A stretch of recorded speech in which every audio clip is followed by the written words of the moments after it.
According to the FBI, nearly $7 billion was lost to internet crimes in 2021, up to $1.7 billion from 2020. While it's hard to pinpoint losses from these fraudulent activities, tech support fraud specifically, it's easy to identify the top country for these types of scams.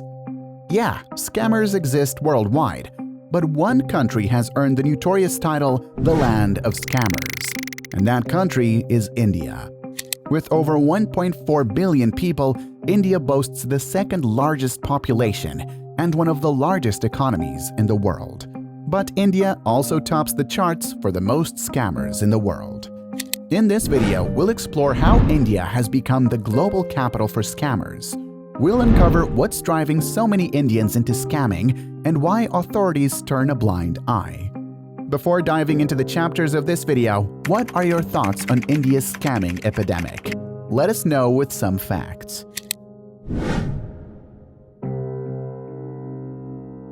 Independent research says that around 50 to 60% of all tech support scammers are Indians. But how did this start? In 2 words, call centers. The call center life started in the early 90s. Western companies flocked to outsource customer service for pennies on the dollar. With low labor costs, an English-speaking staff working 24/7, and the abundance of hungry college grads, it was a match made in offshore outsourcing heaven. Call centers boomed in India, with over 300,000 Indians employed in the industry. But where there are call centers, greedy minds see an opportunity. And this is where our entrepreneurial scammers, who had the bright idea to cold call Americans posing as Microsoft tech support to fix your computer, came in. Even your grandma with her decades-old gateway desktop has probably fallen for it. And thus, an entire scamming industry catering to the most vulnerable was born out of legitimate businesses. Some may call it corrupt, others call it creative problem-solving. Potato, potato.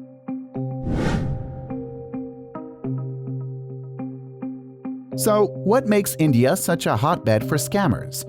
Simply put, it's the ideal environment for this con game to thrive. Let's break it down. First, we have an enormous English-speaking population.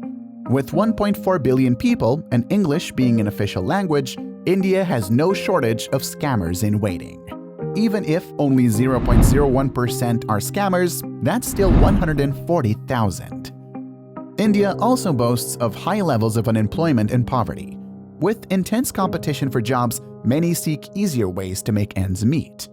$2,000 a year goes a long way for rural youth with big dreams but few options. In comparison to China's worries over insufficient workers to support the aging population, India faces the opposite problem: not enough jobs for its massive and growing workforce. What's worse? Many Indians offer jobs and pay pennies, then require their hires to work like a horse. Per the Center for Monitoring Indian Economy, CMIE, people under 25 comprise over 40% of India's population. Yet nearly half of them, 45.8% as of December 2022, were unemployed. More so, there's an endless market and low startup costs required for scamming. Millions of elderly Americans come online every year, so there's no shortage of potential victims. Healthy seniors are replaced by more vulnerable ones daily, and all you need is a phone line and an internet connection to start scamming. No need for fancy offices or millions in capital. Then the worst reason on our list? Greed. For some, scamming fast cash is more appealing than an honest living. Ethics be damned.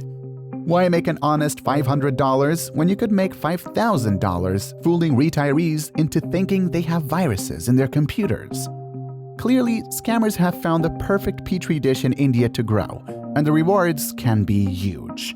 In 2018, the FBI arrested an Indian scam kingpin who earned over $25 million and used it to buy luxury cars like a Ferrari and a Porsche. But what does all this say about ethics, priorities, and accountability in India?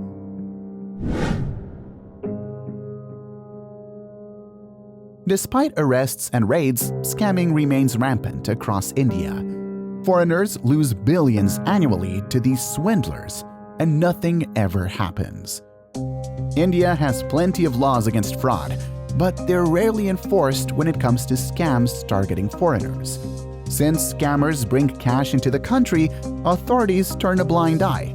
Some even argue if Americans are foolish enough to be fooled, Indians shouldn't waste resources to protect them. But try scamming within India and see how fast the hammer drops. Finding a few thousand scammers among 1.4 billion people is like playing Where's Waldo on a football field. Indian authorities have neither the manpower nor mitigation to play tech support scofflaw whack-a-mole. There are just too many scammers and not enough smackdown to go around. As a rising global power that wants to be taken seriously on the world stage, there's a lack of international pressure to crack down on scammers targeting foreigners. Perhaps if other nations united to pressure India to clean up its act, progress could be made. But good luck getting everyone on the same page.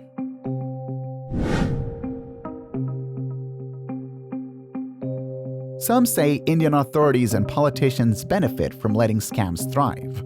Scammers line pockets to get officials to look the other way. And the money scammed from foreigners brings US dollars into India. Win-win, right? Well, not if your granduncle just wired his entire retirement account to Jack from HP Support. While scams stain India's reputation, there are still good, honest Indians out there.